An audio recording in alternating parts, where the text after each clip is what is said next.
আরো বিস্তারিত জানার চেষ্টা করব। সরাসরি রয়েছে আমাদের প্রতিনিধি বিশ্বজিৎ। বিষয় তোমার কাছ থেকে বোঝার চেষ্টা করব এই মুহূর্তে রেমালের অবস্থান কোথায়।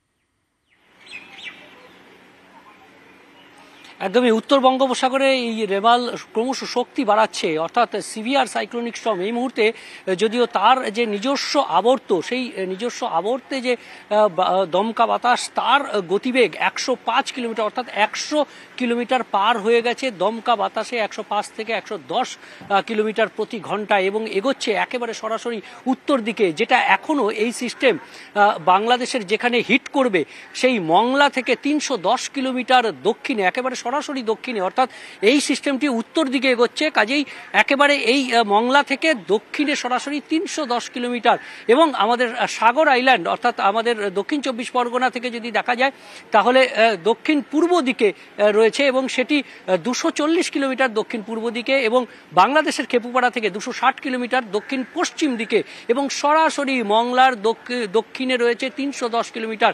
আর এটি ক্রমশ শক্তি বাড়িয়ে যখন স্থলভাগের কাছাকাছি চলে আসবে তখন আরও রুদ্র রূপ নেবে। রবিবারেই রাতে রুদ্র রূপ নেবে, এবং সেখানে 135 কিলোমিটার সর্বোচ্চ গতিবেগ হতে পারে। আর তার জেরেই চরম সতর্কতা জারি করা হয়েছে পশ্চিমবঙ্গের উপকূল জেলায়, অর্থাৎ উপকূলের যে 3 জেলা রয়েছে তার মধ্যে দক্ষিণ 24 পরগনায় সব থেকে বেশি প্রভাব পড়বে, উত্তর 24 পরগনায় তার থেকে একটু কম প্রভাব পড়বে, কিন্তু সব থেকে বেশি প্রভাব পড়বে দক্ষিণ 24 পরগনা।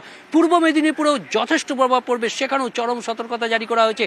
কলকাতা সেটাও বাদ যাবে না। দক্ষিণ 24 পরগনা, উত্তর 24 পরগনাতে যেমন 110 থেকে 120 কিলোমিটার গতিবেগের দমকা ঝোড়ো বাতাস বইতে পারে, এবং তার সঙ্গে প্রবল বৃষ্টিপাত, 200 মিলিমিটারের বেশি বৃষ্টিপাতের সম্ভাবনা রয়েছে এই 2 জেলাতে, এবং পাশাপাশি পূর্ব মেদিনীপুরেও 200 মিলিমিটার পর্যন্ত বৃষ্টিপাতের সম্ভাবনা রয়েছে। পাশাপাশি দমকা ঝোড়ো বাতাস পূর্ব মেদিনীপুরেও 100-110 কিলোমিটার গতিবেগ হতে পারে, এবং কলকাতা সহ কলকাতা, হাওড়া, হুগলি এই জেলাগুলিতেও যেমন বৃষ্টিপাত হতে পারে প্রায় 100 থেকে 200 মিলিমিটার পর্যন্ত বৃষ্টিপাত হতে পারে, এবং তার প্রভাব হাওড়া, হুগলি এবং পূর্ব বর্ধমান এবং নদিয়া, মুর্শিদাবাদেও পড়তে পারে, এমনটাই সম্ভাবনা রয়েছে। কলকাতাতেও 80 থেকে 90 কিলোমিটার গতিবেগে দমকা ঝোড়ো বাতাস হতে পারে। সমুদ্রে জলোচ্ছ্বাস হবে, 1 মিটার পর্যন্ত জলোচ্ছ্বাস হতে পারে। আর জোয়ারের সময় সেই জলোচ্ছ্বাসে সমুদ্রের নোনা জল উপচে একেবারে পুকুরে, নদীতে এবং জমিতে চলে আসতে পারে, অর্থাৎ কাঁচা বাঁধের সমস্যা হতে পারে। এই ঘূর্ণিঝড় রেমাল এবং যার প্রভাব এই বঙ্গেও থাকবে, এবং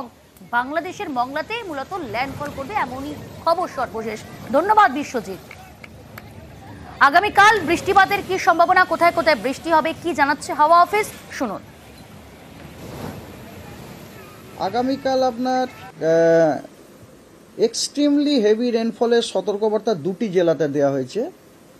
ওটি হচ্ছে নদিয়া এবং মুর্শিদাবাদ, এবং হেভি টু ভেরি হেভি রেনের সতর্কবার্তা অনেকগুলি জেলাতেই দেওয়া হয়েছে। সেগুলি হলো 2টি 24 পরগনা, হাওড়া, কলকাতা, হুগলি, পূর্ব বর্ধমান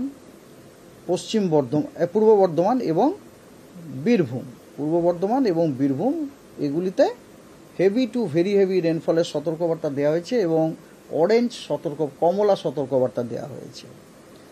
আর দক্ষিণবঙ্গের অন্যান্য যে জেলাগুলি আছে সেগুলিতে হলুদ সতর্কবার্তা, এগুলি সব হচ্ছে হেভি রেনের সতর্কবার্তা দেওয়া হয়েছে। আর উত্তরবঙ্গে মালদা, দক্ষিণ দিনাজপুর এবং উত্তর দিনাজপুরও আপনার হেভি টু ভেরি হেভি রেনফলের সতর্কবার্তা দেওয়া হয়েছে, কমলা সতর্কবার্তা, কমলা রঙের, এবং জলপাইগুড়ি এবং কোচবিহারেও হেভি রেনফলের সতর্কবার্তা দেওয়া হয়েছে, ইয়েলো।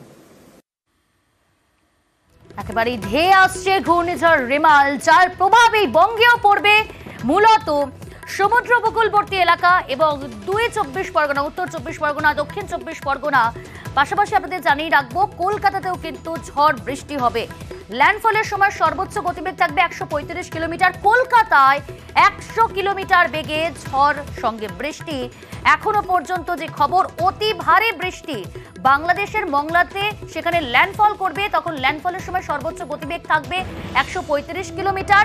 উপকূলের জেলাগুলিতে ইতিমধ্যে সতর্কবার্তা জারি করা হয়েছে।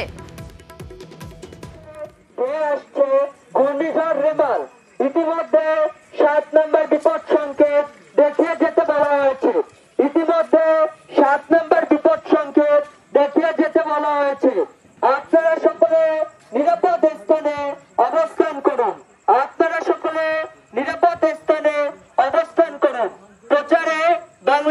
রেড কিষান সোসাইটি বাগেরহাট ইউনিট।